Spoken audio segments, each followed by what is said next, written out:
Hello my dear friends, you're in the Military Summary channel, and this video we're going to discuss the most important events that took place during the previous 12 hours. We have lots of very interesting updates, so let's start. And first let's talk about the line of combat contact. We have lots of very important updates, and first let's talk about the South Donetsk direction where the Russians continue their offensive operation. During the previous 12 hours, the several pro-Russian resources published articles. According to them, the Russians during the previous night managed to improve their position significantly and to take under control several positions in the vicinity of the settlement by the name of Zelene and in the area of the village of Novopil. So summarizing everything that was published during the previous 12 hours by pro-Russian resources, during the previous night the Russians answered the southern part of the settlement of Novopil, and the Russians managed to improve their positions in the village of Zelene. Currently there are very heavy clashes for this territory, and if summarize everything once again, this is approximately the territory that is already under complete Russian control, and the Russians are trying to force the Ukrainians to fall back from these both villages. This is very important battle because the Russians are at turning point in the battle for this entire region, but telling the truth, we shouldn't expect huge progress from the Russian side during the next several weeks, months or something like this, because when talking about this area we can see lots of villages. These are basically no-name villages without any titles, without any names. They are not very important, and the situation in this pocket is the same as we used to see the situation to the west of the settlement by the name of Selidova. When the Russians were trying to take under control all these small villages, it took a lot of time from the Russian side, and the Russians were forced to suffer losses. So when talking about this pocket in the South Donetsk direction, there is a very huge territories that the Russians need to take and need to move through until they get two very important settlements. We're talking about the stronghold by the name of Gulyai-Polye, we're talking about another defense chain of Pokrovsky, and we're talking about the settlement of Novopavlovka. This is the third settlement in this area. So we expect that during the entire 2025, or at least by the end or by the beginning of autumn of 2025, the Russians will try to move in this pocket with the purpose to take all these no-name villages. So it will take time because we see that this is something new. The Russians have huge experience in fighting in towns. The Russians have experience in fighting in fields. But when talking about these no-name villages, it's going to be very difficult. Probably easier than to move through fields, just empty space. But obviously a lot of job to do. And the main problem with this region is logistic. Ukrainians will have logistic because Pokrovska, Gulyai-Polye, other settlements almost undamaged haven't been damaged since the beginning of the special military operation, and the Russians would be forced to move through ruins that they created themselves during the previous stages of the special military operation. So this is the situation, and this is approximately the goal and task of the Russians before the beginning of autumn of 2025. Probably the village of Novopavlovka would be taken a bit earlier during the summer of 2025. Now let's move further and let's talk about the settlement of Novopavlovka and the Novopavlovka direction. According to information we have, during the previous 24 hours, during the previous night, the Russians managed to improve their positions and to take several tree lines in the direction of the northwestern outskirts of the settlement of Alexeyevka. We've discussed the situation many times. The Russians are trying to outflank the settlement of Alexeyevka and to force the Ukrainians at the end to fall back from this area without showing any resistance to the Russian forces. Furthermore, the Russians improved their positions in the northern flank of this area. According to information we have, the Russians managed to take under control another stronghold on the way towards the village of Moravka, Novonikolayevka. We're talking about this stronghold, and the Russians managed to improve their positions along these tree lines. We have video that confirms Russian progress on the ground. We will not watch this video because there are lots of scenes with violence that can't be shown in the video. Now let's talk about the M32 Road. This is very difficult to determine which kind of direction is it. Either this is the eastern flank of Pokrovsk, either this is the western flank of the Kliban-Bykska water reservoir, or this is the southwestern flank of the Kostiantynivka direction. But telling the truth, and due to Russian progress on the ground and the direction of Russian progress on the ground, we believe that this is the southwestern Pokrovsk direction. So let's discuss in details. As you can see, we have a lot of flags in this area, which means that the Russians during the previous 24 hours managed to improve their position significantly. Basically, and according to several pro-Russian resources, the Russians managed to break through Ukrainian defense. Ukrainian defense collapsed completely in this area, and now it's very difficult to understand what the Ukrainians are going to do next. So let's start from the beginning, and let's talk first of all about geolocations that were confirmed. Today, during the previous 12 hours, several pro-Russian resources published this video, and in this video we can see how the Russians were attacking the village of Novopil from several directions.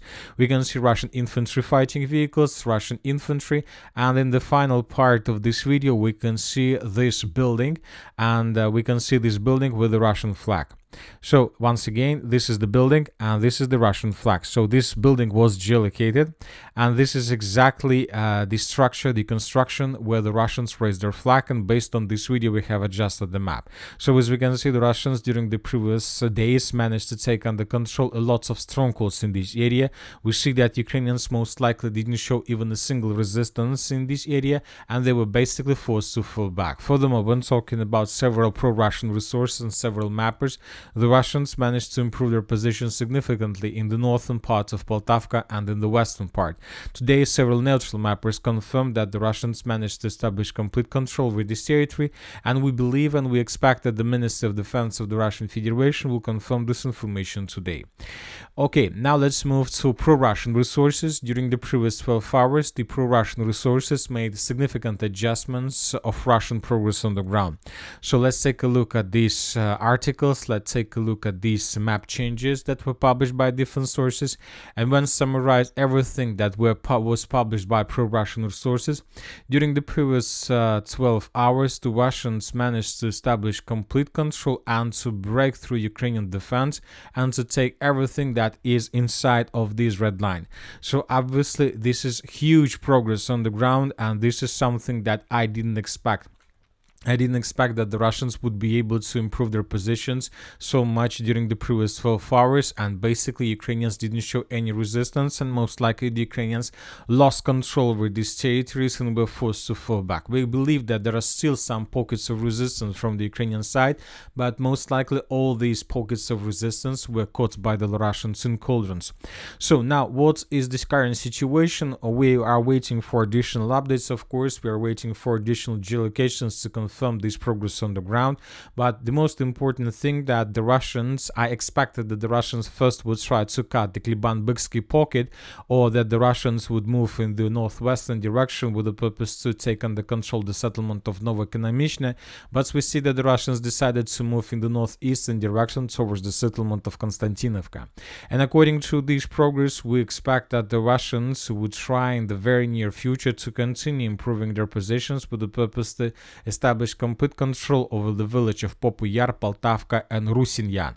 So to take everything that is located inside of this red line, which means that the Russians will be able to create a very powerful, strong, very powerful foothold between the city of Kostiantynivka and the city of Pokrovsk. And from these positions, the Russians most likely would be able to establish complete FPV drone control over the one of the most important supply lines between the city of Pokrovsk and the city of Kostiantynivka, Drushkovka, basically Kostiantynivka-Drushkovka agglomeration. Furthermore, at the same time, the Russians would be able to establish complete fire control over the road of 520 between the village of Sofievka and the village of Dovga-Balka. And most likely from this foothold, the Russians will continue advancing further, this time in the eastern direction with the purpose to outflank Ukrainian positions in the area of Yablunovka, Alexander, Kalinova, which will obviously lead to complete collapse of this pocket and probably Ukraine attempts to escape this possible encirclement. So we believe that the situation in this area will intensify. The Russians will intensify their offensive operations, and we see that Ukrainian positions are crumbling right now. When talking about the Kliban-Byksky pocket itself, during the previous 12 hours we haven't received anything special from the western flank, but we got a report from the eastern flank that the Russians managed to answer the southeastern part of the village of Romanovka. This information, as you can see, was confirmed by neutral mappers. I'd remind you that several pro-Russian resources reported about this several days ago. So now we see that other additional reliable mappers confirm this information. But as you can sense, for now, without any without any geolocations that can confirm this. When talking about the city of Terezk and the city of Chasiv during the previous 24 hours, we haven't received anything special. The Russians are not in a hurry in this area. The Russians are taking a look at this situation along the M32 road, but we believe that when the situation is going to become critical along the M32 road, the Russians will intensify their offensive operation from the city of Chasiv in the direction of Kostiantynivka itself and in the northern direction with the purpose to improve their position along Seversky Donetsk-Donbass Canal. So something big and huge is going to happen, and I'll remind you that today the President of the United States of America, Donald Trump, is going to have a call with Putin, most likely with the purpose to convince Putin to accept this 30-day ceasefire. And now we understand why the Western countries, Ukraine itself, and European countries are trying to force Putin to accept this ceasefire, because they understand that the Russians are about to break through Ukrainian defense, and basically a lot of territories could be taken by the Russians. For example, today the President of France, Macron, made another statement about this. He stated that tomorrow President Putin must, and we need to understand that a word must is a key word in this sentence, must show he wants peace by accepting the 30-day unconditional ceasefire proposed by President Trump and backed by Ukraine and Europe. We don't think that the Russians are going to accept this ceasefire, but telling the truth, nobody knows for sure what exactly the President of Trump and the President Putin are going to talk about. For example, Sky News reported that Putin and Trump could divide Ukraine. Peace talks are leading to a division of Ukraine between Putin and Trump, says defense and security analyst Professor Michael Clark. According to him, Kiev is forced to extract maximum benefit from a position where peace and its territory are being decided behind its back. So today we don't know for sure what the President of the United States of America and the President of Russia are going to talk about, but obviously the Western countries, European leaders in Ukraine are very afraid of these talks. Now let's move further and let's discuss the situation in the northern directions. The most important update is coming from the Sumy area. Today the official Telegram channel of the Group of Forces North stated that the Russians, as a result of offensive operation, managed to establish complete control over the village by the name of Marina. So I'll remind you that the first time we got this report took place probably several weeks ago. According to several mappers, the Russians managed to take Marina under complete control probably 2 or 3 or 4 even weeks ago. But just today, as we can see, the Russians confirmed this information, the official Telegram channel of the Group of Forces North. So this is a part of Russia's secure zone along the entire border with the Sumy region. So as for now, it's very difficult to understand whether the Russians are going to move further, but we see that slowly but step by step and slowly the Russians are taking another square kilometer after another. As for the village of Tyotkino, today the Russian sources reported that Ukrainians carry out several counterattacks in this area with the purpose to stabilize the situation. But the Ukrainians suffered losses, and sometimes the Ukrainians didn't manage even to get the border.